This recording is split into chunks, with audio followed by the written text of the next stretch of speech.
41, 41 days to go until the American people make a choice that will shape the future of the balance of the 21st century. This is the warning. The choice we make in 41 days together as a country, a nation of 340 million people, will impact the lives of scores of tens of millions of Americans who aren't born yet. This is something that should be top of mind.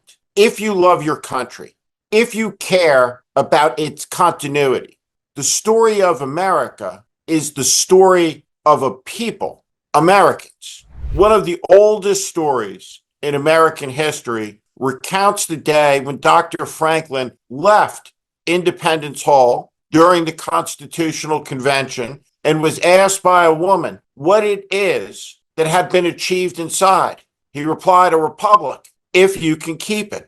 The country has kept the republic. Generation to generation has handed it down. Tremendous sacrifice. One of the men that Donald Trump venerates is Robert E. Lee. Robert E. Lee's house was Arlington House. It was confiscated from him at the beginning of the Civil War. America's war dead were buried there. Today, that place is Arlington National Cemetery. It's a place where Trump, a few weeks ago, desecrated America's war dead on our most hallowed ground. His campaign staff assaulted a cemetery employee, a custodian of the reverence and the respect of the nation for our fallen.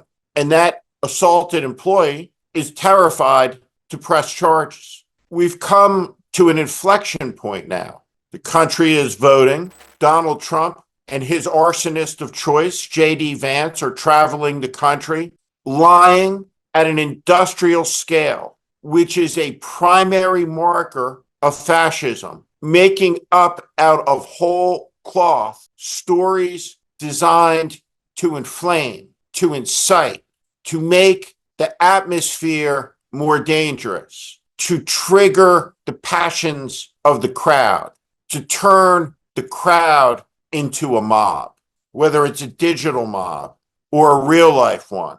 Trump has learned to build a mob like a virtuoso. His rallies are spectacles of anger and grievance and hate, where nonsense and ludicrousness flow. And I'll say it now, you have to get him the hell out. You have to get him out. I'm sorry. To get him out. Can't have it. Can't have it. They've destroyed it.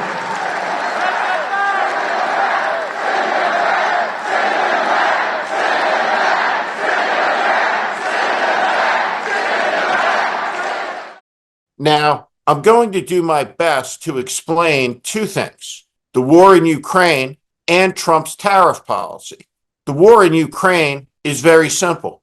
Vladimir Putin invaded a sovereign nation, and his criminal army raped the women and kidnapped the children and subjugated the people. Now, behind me, the beautiful city of Vancouver, Canada, British Columbia. The equivalent of what Vladimir Putin did is if an American president said, there is no Canada.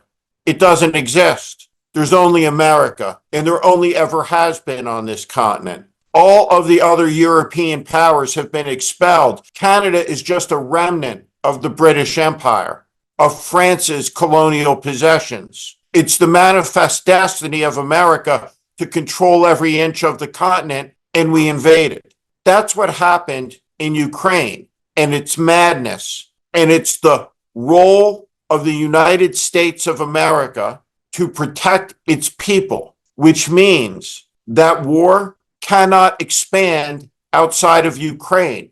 And what Donald Trump proposes is surrender. From his rally last night, let's listen to the idiocy of the Donald when talking about a Russian autocrat who's the closest thing Europe has seen to an aspiring Hitler in 80 years. That's what they do, is they fight wars. As somebody told me the other day, they beat Hitler, they beat Napoleon. That's what they do, they fight, and it's not pleasant.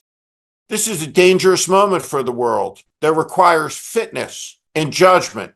Let's watch Donald Trump drool on himself and imagine how that would have been covered if Joe Biden did it 12 weeks ago. They want to be here. They want to be, but they were forced to be out because they want to be here. They want to be, but they were forced to be out because, but they were forced to be out because. Over and over again, when Donald Trump speaks, he's lost, he's incoherent, he's belligerent, he's threatening, and he's talking nonsense about his tariffs. If you don't make your product here, then you will have to pay a tariff, a very substantial tariff, when you send your product into the United States. And by the way, you know, for years they knocked the word tariff, properly used, is a beautiful word. One of the most beautiful words I've ever heard. It's music to my ears. A lot of bad people didn't like that word, but now they're finding out I was right.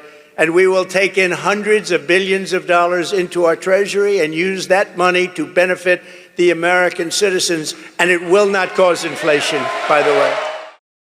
Imagine if iPhones were made in Canada and that in order to buy one in the United States, it had to be shipped across the border.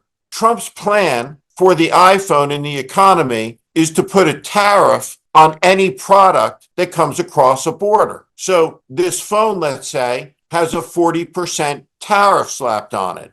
Who pays for that? The consumer pays for that. And that's why tariffs, used the way that Trump has talked about using them, trigger great damage to the economy, and about 90 years ago, triggered the Great Depression, which is when Donald Trump gives a speech talking about his economic plan, that's in fact what it is a recipe for: madness. Let's watch Donald celebrate one of the great heroines of the movement, the woman who believes above us are the Jewish space lasers, an anti-Semite, enemy of Laura Loomer, defender of the Maga Heart. A very shy, quiet person, doesn't like mixing it up too much.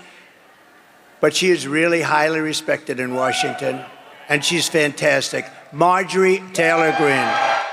And of course, when you're talking about MAGA 41 days before the election and the cause, how could this man be left out of the equation?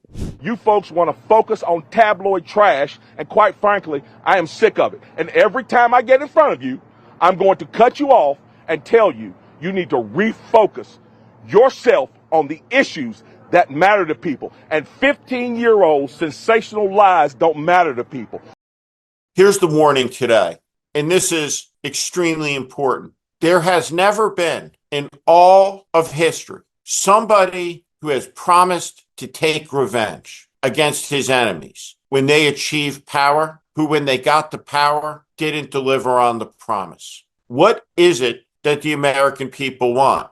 Peace, prosperity, good futures for our families? Or do we want this assemblage of weirdos and criminals, sexual assaulters, and fans of nude Africa to take control of your life, your destiny? If you're a woman, your body. Who in their right mind would vote for that? And yet, here we are. This election will be close.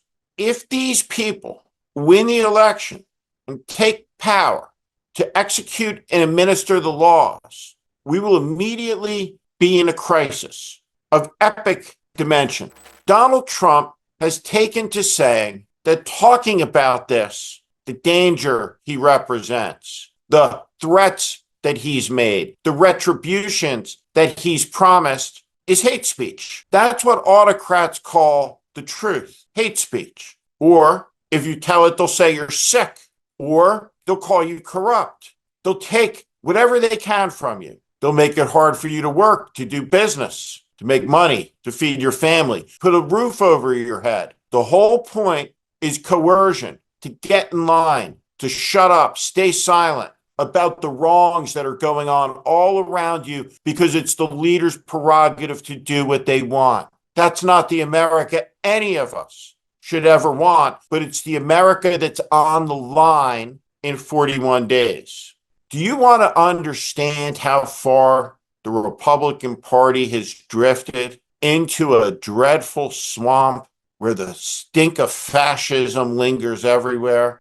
The 41st President of the United States was a great one and a great man, George Herbert Walker Bush. Let's listen to him talk about his vision for the country at the Republican National Convention in 1988.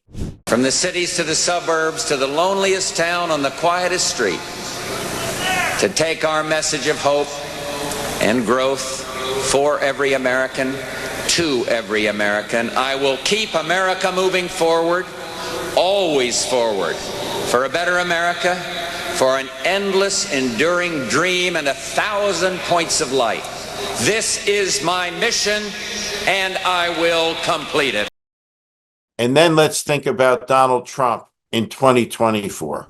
In Springfield, they're eating the dogs, the people that came in. They're eating the cats. They're eating the pets of the people that live there.